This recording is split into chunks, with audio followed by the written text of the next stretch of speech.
Márcio, bem-vindo mais uma vez. Queria primeiro sua reflexão e análise a respeito desse texto divulgado ontem, uma porção de sessões, mas queria também que a gente apontasse para frente. O que a gente pode esperar da reação brasileira? O governo ainda avaliando, né, quais são os caminhos mais adequados. Falava-se em algum momento em lei da reciprocidade. É preciso ter cautela.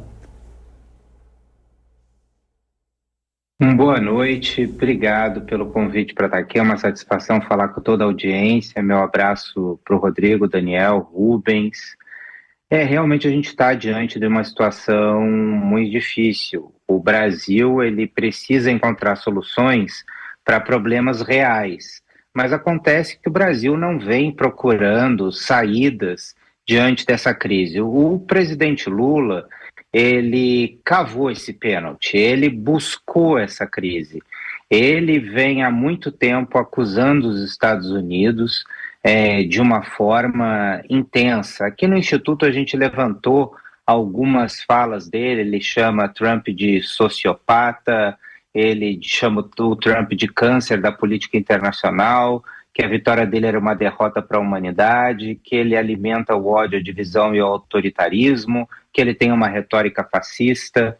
Ou seja, ele buscou esse resultado que a gente está vendo. E nada melhor para alguém que está com uma impopularidade como a de Lula, recente, que a gente viu nas últimas pesquisas, como os colegas já colocaram aí nos comentários, nada melhor do que você achar um inimigo. Da mesma forma que o Hugo Chávez fez no passado, quando ele elegeu os Estados Unidos também como seu inimigo, quando ele estava com a popularidade em baixa, o que fez a sua popularidade subir.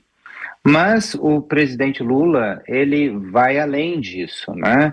Tem as suas declarações, eu acredito que também fez parte da construção deste resultado das tarifas, como bem colocou, acredito que foi o Rubens, a questão dele em relação aos BRICS, ou seja, o questionamento em relação ao dólar, quer dizer, foi um movimento que sequer foi acompanhado pela Rússia.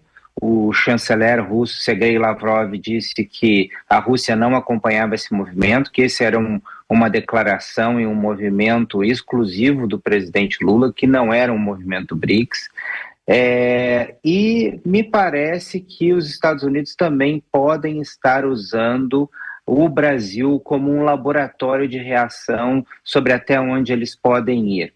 E o Brasil, me parece que não tem, Daniel, nada muito bem preparado diplomaticamente. O Brasil, ele não tem uma diplomacia que, seguindo a diplomacia presidencial deste governo, criou pontes em Washington ao longo do tempo.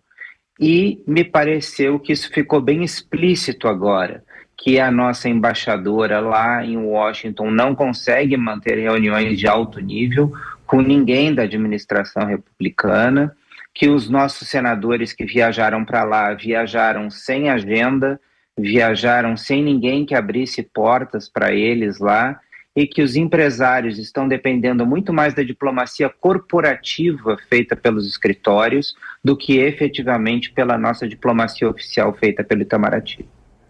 Pois é, bons apontamentos e, de fato, nós trouxemos, inclusive, várias reflexões a respeito dessa dificuldade. Há muitas frentes abertas com pouca efetividade. A gente pode se aprofundar nisso daqui a pouco, inclusive, viu, Márcio? Quero só retomar com o Rodrigo Prando, professor do Mackenzie, para nós continuarmos com aquele ponto que você trouxe aqui a respeito da carta de Donald Trump, depois o texto do decreto que repete algumas informações. Os nossos analistas, inclusive, ao longo da programação, disseram que Donald Trump fez uma salada, né? Misturou uma série de temas, o que inclusive talvez dificulte, né, a maneira como o governo brasileiro vai se apresentar para tentar negociar a reversão das tarifas.